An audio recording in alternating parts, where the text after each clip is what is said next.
ప్రకటించాలి. 30% ఐఆర్ని వెంటనే వ్యతిరేకించండి. చట్ట సవరణలను రద్దు చేయాలి. పెన్షన్ చట్ట సవరణల వెంటనే రద్దు చేయాలి. పెన్షన్ చట్ట సవరణల వెంటనే 8వ వేతన సవరణ అమలు చేయడంలో లోపాలున్నాయని కేంద్ర ప్రభుత్వంపై కేంద్ర ప్రభుత్వ పెన్షనర్లు ఆందోళన వెలుబుచ్చారు. కార్పొరేట్ యాజమాన్యాలకు వేల కోట్ల రుణమాఫీలు చేసి ఎమ్మెల్యేలకు ఎంపీలకు రెండేసి పెన్షన్లు ఇస్తున్న కేంద్ర ప్రభుత్వం తమకు చట్టపరంగా అమలు చేయాల్సిన పెన్షన్ కు కాలయాపన చేస్తోందని ఆరోపించారు. తీవ్ర అసంతృప్తి వెలుబుచ్చారు. విశాఖ సిటీ జీవీఎంసీ మహాత్మా గాంధీ విగ్రహం వద్ద శుక్రవారం 8వ వేతన సవరణ చట్టం అమలులో లోపాలున్నాయని నిరసిస్తూ Visakha forum of civil pensioners association ఆధ్వర్యాన అనేక కేంద్ర ప్రభుత్వ సంస్థల పెన్షనర్లు ధర్నా చేపట్టారు. ఈ సందర్భంగా కేంద్ర ప్రభుత్వ తీరుపై పెన్షన్ సంఘాల నేతలు ఆందోళన వెలుబుచ్చారు. పే కమిషన్ రూపొందించినప్పుడు ఇంటర్నేషనల్ లేబర్ ఆర్గనైజేషన్ లో భారత ప్రభుత్వం సైన్ చేసిందని గుర్తు చేశారు. 2026 నాటికే పే కమిషన్ అమలు చేస్తామన్న కేంద్ర ప్రభుత్వం ఇంతవరకు పెన్షనర్ల చేతికి డబ్బు ఇవ్వలేదని ఆరోపించారు. ఎమ్మెల్యే ఎంపీ పదవులు చేసిన వారికి 2 పెన్షన్లు ఇస్తున్న కేంద్ర ప్రభుత్వం దశాబ్దాల పాటు సేవలందించి 60 ఏళ్లకు రిటైర్ అయిన ఉద్యోగులకు పెన్షన్ ఇవ్వడానికి దయాదాక్షిణ్యం అన్నట్లు వ్యవహరిస్తుందని పలువురు ఆందోళన వెలుబుచ్చారు. పే కమిషన్ సభ్యులకు ఇంతవరకు కార్యాలయమే లేకపోవడం విడ్డూరంగా ఉందని విమర్శించారు. లక్షల కోట్ల రుణమాఫీ చేయడానికి కేంద్ర ప్రభుత్వం వెనకాడడం లేదని ఆరోపించారు. దేశంలో అత్యధికంగా ఫ్రీ ఫీజు పొందుతున్న వారు కార్పొరేట్ వ్యక్తులేనని ఆరోపించారు. ఫిబ్రవరి 12న జరిగే దేశవ్యాప్త సమ్మెను జయప్రదం చేయాలని నాయకులు పిలుపునిచ్చారు. పే కమిషన్ చేసేటప్పుడు ILO అంటే ఇంటర్నేషనల్ లేబర్ ఆర్గనైజేషన్, దానికి మన భారతదేశం అయితే గవర్నమెంటల్ ఆర్గనైజేషన్స్, దానికి మన భారతదేశం ఇది UN బోర్డు ఉంటుంది. భారతదేశం దాంట్లో సైన్ చేసింది. ధర్నాలు, సదస్సులు, అలాగే రాజకీయ పార్టీల నాయకులతో సదస్సులు, కేంద్ర రాష్ట్ర రాజధానుల్లో చేయాలి. అలాగే ఫిబ్రవరి 28 మధ్యనే రాష్ట్ర స్థాయి సదస్సులు నిర్వహించాలి. అన్ని ట్రేడ్ యూనియన్ నాయకుల్ని, అందరు రాజకీయ పార్టీ నాయకుల్ని చేసి అందరినీ మనం ఎప్పుడో చేయి ఉమ్మడిగా కార్యక్రమాలు చేయాలని చెప్పి మనకు పిలుపుకొచ్చింది. మేము వేస్తామని 1 year బ్యాక్ చెప్పి 1/1/2026కే మన పాకెట్లో డబ్బులు ఉంటాయని ఆయన డిక్లేర్ చేశారు. కేబినెట్ మీటింగ్ పెట్టి మన 60 ఏళ్ళు పనిచేసి 60 సంవత్సరాలకు రిటైర్ అయితే మనకి ఇచ్చేది ఒకటే పెన్షన్.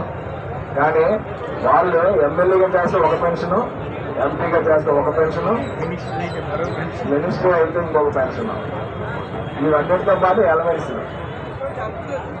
చట్టం వాళ్ళ చేతిలో కానీ వాళ్ళు నచ్చినట్టు చేసుకుంటున్నారు. కానీ దేశం కోసం ఎంప్లాయీలుగా దేశ పురోభివృద్ధి కోసం పాటుపడే శ్రామికులు, కష్టజీవులైన మనకు మాత్రం ఇచ్చే పెన్షన్లోనే పోతారు. పే కమిషన్ కాలపరిమితి 18 నెలలు ఇచ్చారు. ఆల్రెడీ 2 నెలలు అయిపోయింది. దానికి కార్యాలయం లేదు. మన షేక్ హోల్డర్స్ అంటే ఎవరైతే జీతాలు పొందుతారో, ఎవరైతే పెన్షన్లు తీసుకుంటారో వారి అభిప్రాయాన్ని కూడా సేకరించాలి. కానీ ఆ టర్మ్స్ ఆఫ్ అది పెట్టలేదు. మన వాదనలు వినిపించే హక్కు కల్పించలేనటువంటి పే కమిషన్ ఇది. కాబట్టి ఒక పక్క పార్లమెంట్ లో స్టేట్ ఫైనాన్స్ మినిస్టర్ చెప్తాను, అందరు రాజ్యసభలో చెప్పాడు, నేను పెన్షన్ డివిజన్ అన్నాడు. టర్మ్స్ ఆఫ్ రెఫరెన్స్ లో పెట్టమంటే అది పెట్టదు. ఆల్రెడీ 2 నెలలు అయిపోయింది. కాబట్టి ఇది ఒకటే కాదు, భవిష్యత్తులో పెన్షన్ లేకుండా కేంద్ర రాష్ట్ర ప్రభుత్వ ఉద్యోగాలు చేయాలన్నది బీజేపీ యొక్క వైఖరి. మనకు మాత్రం పెన్షన్ ఇవ్వాలి అంటే ఇందాక చంద్రశేఖర్ గారు చెప్పారు కదా, కేంద్రం ఆర్థిక పరిస్థితి, రాష్ట్రం ఆర్థిక పరిస్థితి, సంక్షేమ పథకాలు, వీటన్నిటిని దృష్టిలో పెట్టుకొని పెన్షన్ డిసైడ్ చేయండి అని చెప్పి మనకి కండిషన్లు పెడతారు. లక్షల కోట్ల రూపాయల రుణమాఫీలు చేస్తారు బాగా డబ్బున్న వాళ్ళకి, కార్పొరేట్స్ కి. ఇది గవర్నమెంట్ లెక్క, నా లెక్క కాదు కాంప్లెక్స్. ఇక్కడ ఉన్న కార్మిక సంఘాల లెక్క కాదు. ఇప్పటి వరకు 16 లక్షల కోట్ల రూపాయలు కార్పొరేట్ మాఫీ చేశారు. ఈ దేశంలో అత్యధికంగా ఫ్రీ బీస్ పొందుతున్న వాళ్ళు ఎవరైనా ఉన్నారు అంటే అది కార్పొరేట్స్ కామ్రేడ్స్, మనం కాదు. ఏదైతే లేబర్ కోడ్స్ తీసుకొని వచ్చారో ఆ లేబర్ కోడ్స్ కు వ్యతిరేకంతో పాటు మన డిమాండ్స్ మీద కూడా ఏదైతే పెన్షన్ డిమాండ్స్ ఉన్నాయో ఆ పెన్షన్ డిమాండ్స్ మీద ఎన్పిఎస్ ని యూపీఎస్ ని రద్దు చేసి ఓపీఎస్ ని అమలు జరపాలనే దాని మీద కానీ, లేదా పెన్షన్ గ్యారంటీ చేయాలని కానీ, పెన్షన్ల మధ్య విభజన చేసేదానికి వీల్లేదని కానీ, ఇటువంటి డిమాండ్స్ కూడా వాళ్ళు పెట్టారు చార్టర్ ఆఫ్ డిమాండ్స్ లో. ఇవి కూడా ఒక ప్రధానమైనటువంటి డిమాండ్ గా ఉన్నాయి.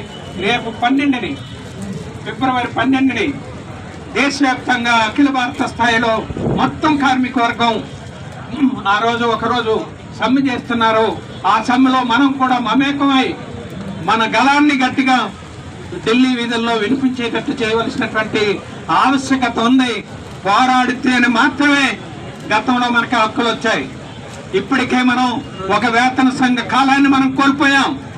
ఈ రోజు వాస్తవంగా 9వ వేతన సంఘం కోరవలసినటువంటి టైంలో 8వ వేతన సంఘాన్ని మనం అడుగుతున్నాం.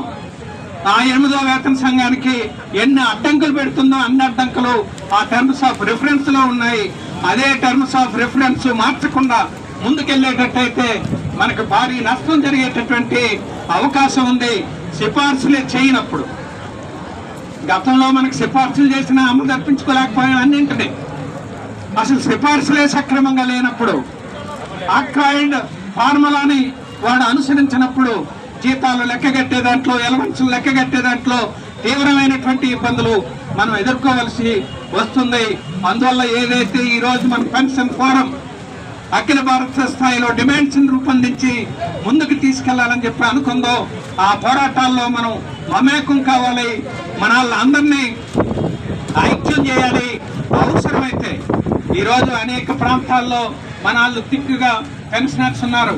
ఇప్పటికే రైల్వే కామ్రేడ్స్ సింహాచలంలోను, అలాగే మన కరాసా ప్రాంతంలోను వాళ్ళు చిన్న చిన్న గ్రూప్ సమావేశాలు వేసి వాళ్ళకి తెలియజేస్తున్నారు. అటువంటి ప్రయత్నం కూడా అవసరమైతే అన్ని చోట్ల జరిగితే మరింత ఉపయోగకరంగా ఉంటుందని చెప్పి భావిస్తూ ప్రకటించాలి. 30% ఐఆర్ని వెంటనే వ్యతిరేకించండి. చట్ట సవరణలను రద్దు చేయాలి. పెన్షన్ చట్ట సవరణల వెంటనే రద్దు చేయాలి. పెన్షన్ చట్ట సవరణల వెంటనే